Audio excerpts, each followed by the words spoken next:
আমি এভাবে সকিনা থেকে নায়িকা সেজে কোথায় গিয়েছিলাম তা আপনাদের সাথে শেয়ার করব। আসসালামু আলাইকুম, সবাই কেমন আছেন? আশা করি সবাই অনেক অনেক ভালো আছেন। অতিরিক্ত ঠান্ডা লাগার কারণে গলাটা ভেঙে গিয়েছে, তাই বয়সটা এরকম শোনা যাইতেছে। আমার মতো কে কে আছো গাড়ি তুটলে বমি আসে, মাথা ঘুরায়, এত সমস্যা থাকার পরও 60-70 কিলোমিটার পাড়ি দিয়ে বিয়ে খাওয়ার যে ব্যাপারটা, সেটা তারাই বুঝবে যারা আমার মতো আছো। এই তো আমরা পরিবারের কয়েকজন মিলে চলে যাচ্ছি কুমিল্লা থেকে নোয়াখালী একটা বিয়ে। এভাবে পরিবারের সবাই মিলে কোথাও ঘুরতে বা বেড়াতে গেলে অনেক ভালো লাগে, আর মনের ভিতর অন্যরকম একটা আনন্দ কাজ করে। প্রায় 3 ঘন্টা জার্নিং এর পরে চলে আসলাম বিয়ে বাড়িতে। এটাকে বিয়ে বলবো না কি বলবো সেটা আমি নিজেও জানি না। এটা তো বিয়ের 7 বছর পর মেনে নেওয়ার পর্ব ছিল।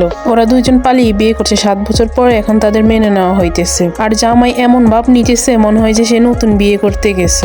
জামাইকে দেখে বোঝা যাইতেছে অনেক ভয় পাইতেছে আর লজ্জা পাইতেছে। এটা একটা সালামি পর্ব ছিল, সবাই জামাইকে সালামি দিতেছে। মেয়ের বাড়ির যত আত্মীয় স্বজন আছে সবাই জামাইকে সালামি দিতেছে, টাকা পয়সা স্বর্ণ গয়না যে যেটা পারতেছে সেটাই দিতেছে। সালামি পর্ব শেষ করে আমরা তো অনেক দূর থেকে গেছি, তাই আমাদেরকে খাওয়া দিয়ে দিল।